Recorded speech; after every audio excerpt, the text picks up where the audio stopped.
Hello, friend. This is Ryan Hicks of TalkToProfit.com, and for this Reseller Friday, I want to talk to you about how you must be constantly learning to be successful. Every now and then this pops up, especially among certain resellers that are on social media. You see them doing other things. There's nothing wrong with that, of course. I have a number of businesses myself. But you see them fading away from the reselling business because they're not succeeding at it anymore. Maybe they're getting a little bit more money off social media. And you have to understand, so many people get into reselling because they're lazy. So often these people will be flaky, and any kind of adversity comes their way because they're not diligent people. They're not hardworking people. They may have worked hard in the past, but that's not really who they are. A little bit of adversity comes their way. So an easier option appears, and they go run for that. You may say, well, why wouldn't you go for the easier option, or the option that makes more money? Because here's the thing. You could do both. This either-or mentality is what fools choose between. They think because they're presented with two options, they have to choose between one or the other. When in reality, if you're a person of character and a person of diligence, a good work ethic, you could choose both or neither. You don't have to choose either one of them. But many people aren't becoming the successes they could be. Their reselling business never got to the level it could have gotten to. Because I'm going to tell you something quite plainly. Maybe not quickly, but everybody can get their reselling business up to 6 figures a year. And realistically, they put a little bit more effort into it, especially if they have somebody helping them, like a spouse or a kid that's coming into the business to help them and work alongside them. You can get it to 7 figures. I know people will go, oh, well, but you don't understand my area, and they have all these excuses. But the reality is, if you really hone your craft and become the best at what you do, you absolutely can do those things. The reason why most people don't is because they're not constantly learning. And they entered into reselling as an easy way out of their corporate life or work life or whatever they were doing. And they only got good enough to make enough money to get by. They never got to the next level that they could have gotten to because they stopped learning. They learned enough, just enough to get by, enough to do this, enough to be competent, but not exceptional. And so what I want to encourage you to do today is to be exceptional, to strive for mastery of your craft. I don't care what it is, if it's playing the piano or if it's reselling. It doesn't matter what it is, but be your absolute best. And one of the ways you do that in reselling is to learn, to constantly be learning. There are books on reselling. There are endless amounts of videos on social media on reselling. You can watch what people have sold. You can watch what people are getting. There's all kinds of things you can constantly be learning. Now, one of the ways you can learn is by being out there doing the work. I know resellers who haven't sourced in weeks, and they list a few items here and there. And they're wondering why their sales are going down. They're wondering why they're not getting successful. They're wondering why they seem like they're at a plateau. If you're not putting the effort in and you're not growing and learning any, how are you going to get any better? Now, this should be obvious. And this applies to every area of business. In any industry. You should be learning. There's always, in every industry, there's some sort of adaptation you need to take upon yourself. There's ways you need to figure out how to use the new technology that is coming out all the time to work in your favor. There's all kinds of ways you can improve and grow your business. And they don't have to cost a bunch of money either. Oftentimes it's about learning and growing. You know, if you sell toys, well, you need to know what are children looking for in toys.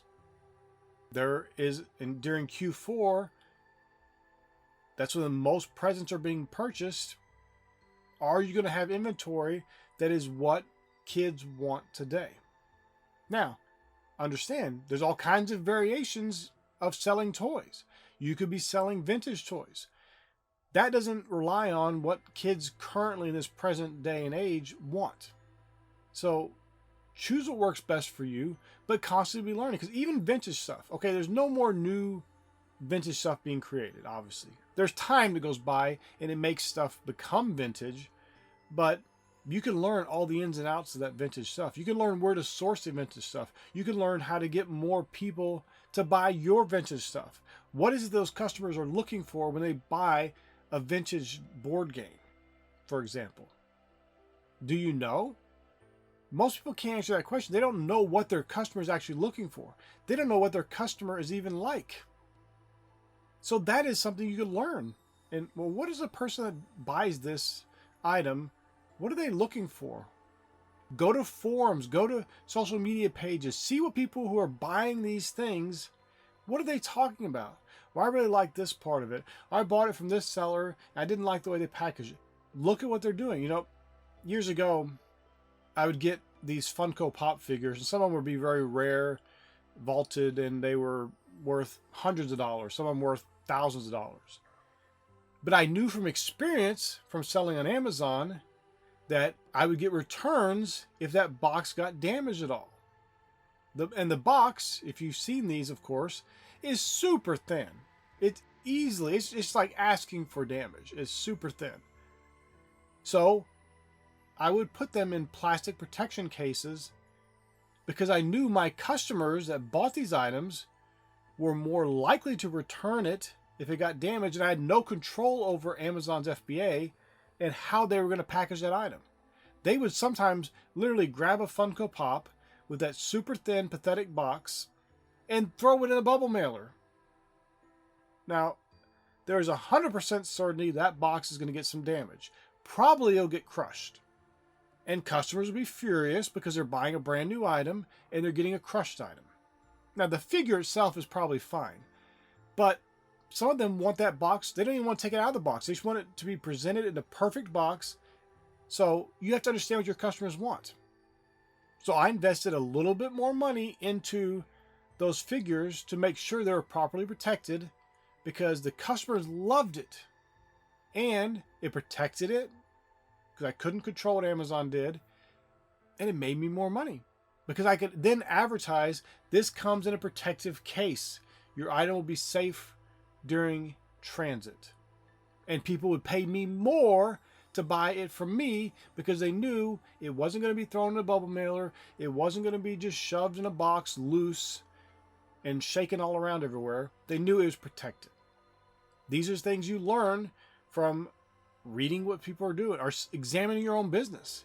If you keep getting returns and the item is damaged, okay, I need to do something different. Or either stop selling this item completely, but first let me see, is there a solution for the problem? Because I can't make Amazon pack things properly, and the employees, they're not doing anything wrong. They're being told by the system, you put it in this, and they do it. Even if it doesn't make sense, they don't have time to waste. They just do what the system tells them to do. That's not on them.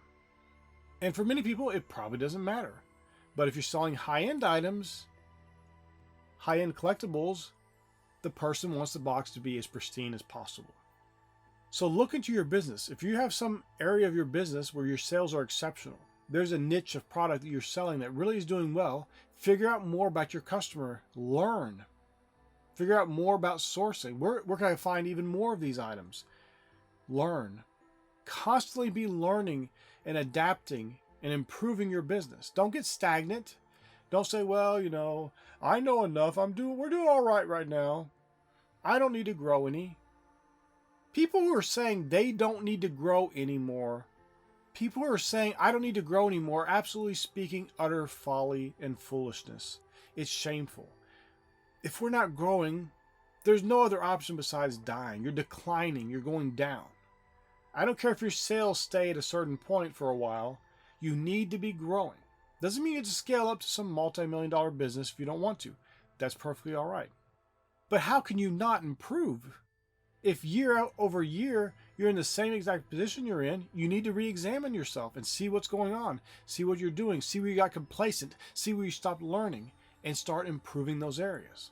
My friend, the reselling business is one of the greatest businesses in the world. It's one of the easiest businesses in the world. Don't let people tell you it's hard, trying to talk you out of it or trying to give you this false conception because they want you to go run to them, to teach them, to tell them how to do this super hard business. It's not. It's basic. It's simple. There are things you need to learn. There's a lot of things you need to learn, especially if you're coming from no experience at all, but it is easy. It's going to take some hard work, no question about it, but it's not complicated. You don't need to go get a 4-year degree somewhere. You don't need to have a bunch of training on it. You can do it right here and now, and you can become a success. But the key to that is to always be constantly learning.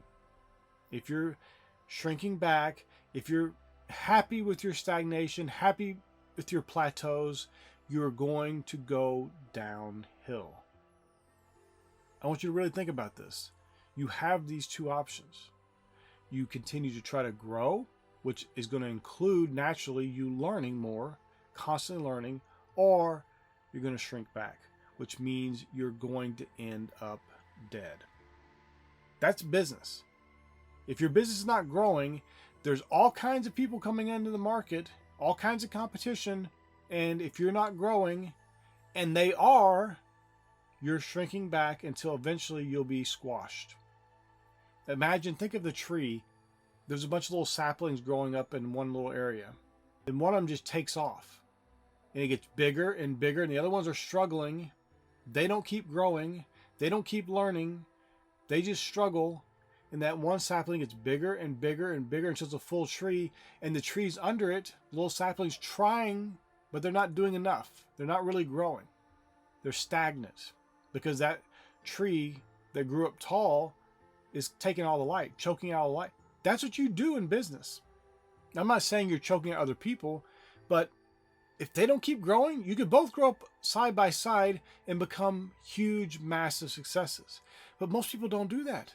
They reach a certain level and they go, I don't need to do anymore. I don't need to grow. I don't want to get too big. I don't want all that stress. Stress is good for you if you transmute it into powerful energy in your business to grow and be more successful, to provide more opportunities for other people, and to be a greater blessing in the world. My friend, I want to encourage you today. You must be constantly learning to be successful. Don't let your reselling business get lazy. Don't stop growing. Don't shrink back. Keep growing, keep learning, and watch as you become a great success. I pray this is a blessing for you. May God bless you richly.